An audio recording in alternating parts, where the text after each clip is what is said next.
जब भी लाइफ आपको ऐसी सिचुएशन में लाकर खड़ा कर दे कि कुछ समझ ना आए कि करना क्या है, तब आपकी सबसे बड़ी परख होती है। ऐसी सिचुएशन में आप कैसे रेस्पॉन्ड करते हो? जैसा आपका रेस्पॉन्स करोगे वैसे ही सिचुएशन में आपकी लाइफ आगे चलेगी। कामयाब वो होते हैं जो सही समय पर सही रेस्पॉन्ड करते हैं और उसका आउटकम हमेशा पॉजिटिव ही होता है। सबसे पहले आप अपने आप को सब चीज़ों से दूर कर लो, अकेले वक्त बिताओ, अपने दिमाग से ज़्यादा अपने दिल की सुनो और जो भी परेशानी हो उसे कभी भी दिमाग में सॉल्व करने की कोशिश मत करना। हमेशा एक कॉपी पेन लेकर बैठना और सिचुएशन को रिलेटिव करके उसके थॉट्स लिखना, फिर देखना क्या सही और क्या गलत है। जो भी आप डिसीजन लेने वाले हो उसका वर्स्ट केस सिनेरियो क्या हो सकता है। अगर आप उस वर्स्ट केस से भी नहीं डरे तो आप सही डायरेक्शन में जा रहे हो। आप धीरे धीरे ही सही मगर अपनी मंजिल तक पहुंच जाओगे। आज मैं आपको ऐसी एक कहानी सुनाने जा रहा हूँ। एक लड़का जो बचपन से ही काफी ब्राइट स्टूडेंट था, हमेशा अच्छे मार्क्स से पास होता था। उसके पेरेंट्स को उससे बहुत उम्मीदें थी और उनके लिए वो कुछ करना भी चाहता था। उसने बहुत अच्छे नंबर से अपनी ग्रेजुएशन पास की और एक प्राइवेट कंपनी में जॉब करने लगा। कुछ दिनों बाद उसको वो जॉब ठीक नहीं लगी तो उसने एसएससी का एग्जाम देने की सोची। उसने अपनी जॉब को क्विट किया और अपनी प्रिपरेशन में लग गया।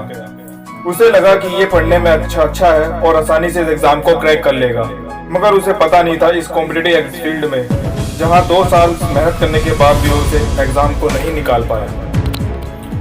कोविड के टाइम पर वो अपने घर आ गया और वहीं से एग्जाम की प्रिपरेशन करने लगा। दिन बीतते गए और सब कुछ आने के बाद भी कहीं ना कहीं किन्हीं कारणों की वजह से वो हर बार एग्जाम क्लियर करने से रह जाता। अब उसके माँ बाप भी उसे कहने लगे कि तू इससे तो प्राइवेट जॉब ही करता तो आज अच्छी जगह पहुंच जाता। तेरे साथ के तेरे दोस्त बहुत आगे निकल गए हैं, तुझसे छोटे तेरे भाई बहन भी जॉब करने लगे हैं, तू अब समय बर्बाद कर रहा है। लड़का बंदर से बहुत टूट चुका था और मन ही मन रोता था। अब उसने सोच लिया कि अब कोई ना कोई प्राइवेट जॉब कर ही लेगा। उसने एक जगह बात की और उसे वहां शुरू में 25,000 रुपए ऑफर हुए और 9 से 7 ड्यूटी का टाइम था। उसने सोचा कि सुबह को नौकरी कर लूंगा और शाम को आकर अपनी पढ़ाई भी कर लूंगा, क्योंकि अब इतने साल मेहनत किए तो ऐसे अपनी पढ़ाई को नहीं छोड़ सकता। इस 25,000 की जॉब से जिंदगी भर गुजारा नहीं हो सकता। सब कुछ सही चल रहा था, अचानक उसके बॉस का फोन आया कि तुम नाइट शिफ्ट कर लो और तुम्हें सैलरी 20,000 रुपए मिलेगी। अचानक से सब कुछ बदल गया। नाइट शिफ्ट करने का मतलब था कि अब वो अपनी पढ़ाई को कंटिन्यू नहीं कर सकता, क्योंकि पूरी रात नाइट शिफ्ट और फिर सुबह घर आकर सोना और घर के थोड़े बहुत काम करना, पढ़ाई के लिए वक्त नहीं निकाल पाता। अब करे तो क्या करे। उसकी बरसों की मेहनत और एक तरफ 20,000 की जॉब। वह बहुत रोया कि वे क्या जिंदगी है, कुछ ठीक नहीं हो रहा है। उसने अपने मालिक से रिक्वेस्ट की कि आप सैलरी 20,000 ही दे दीजिए, मगर मुझे डे में बुला लीजिए। उसका मालिक नहीं माना। अब आप ऐसी सिचुएशन में होते तो क्या करते?